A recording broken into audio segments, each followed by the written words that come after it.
Welcome to this episode of New Technology Simply Explained. Today I will tell you in easy to understand language about blockchain technology. What is blockchain? Blockchain is a data structure that allows parties who do not know or trust each other to conduct transactions together and store the history and status of these transactions. It is a peer-to-peer technology for exchanging values that does not require intermediaries. Trust is the most important aspect, so no third party is needed for that anymore.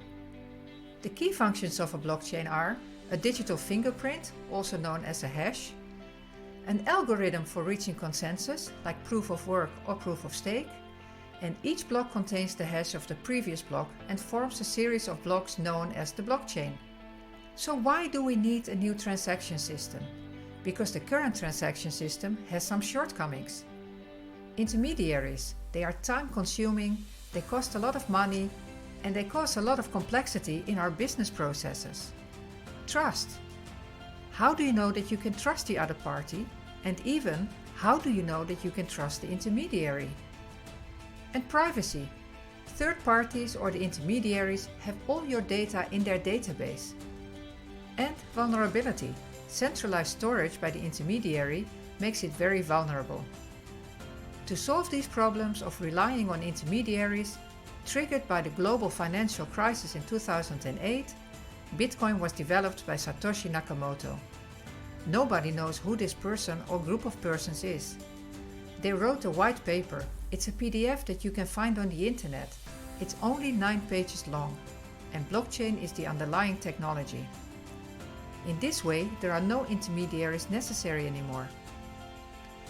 And you may ask yourself the question, but how secure is this for my work if all the information is on a decentralized ledger? However, there are different types of blockchains. There are public blockchains like Bitcoin and Ethereum, and as the name suggests, they are simply public. All individuals on a public blockchain network have access to the data stored on the blockchain. They also have an equal opportunity to become a node or a miner on the network to add or validate transactions. Then we have private blockchains, where a central entity determines who can view or validate transactions on it.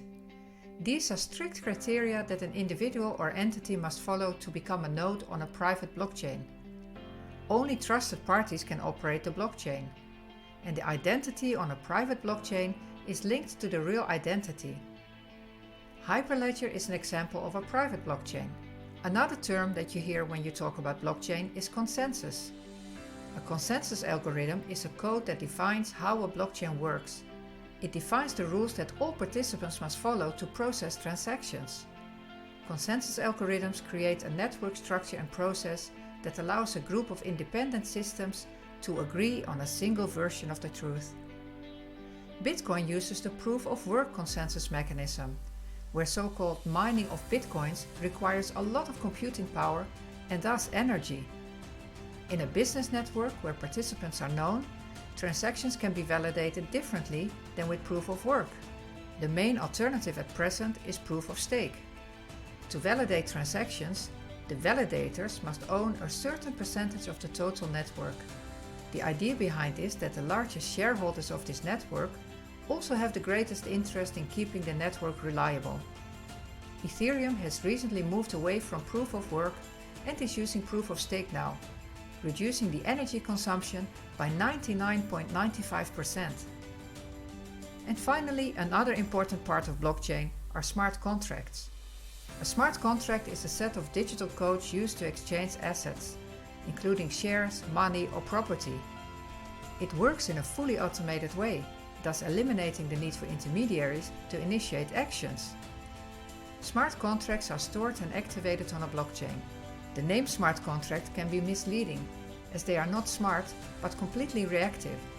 When a trigger is activated, the code determines what output to generate. Nor is it a contract in the legal sense of the word. Would you like to learn more about blockchain technology and what it could mean for your business?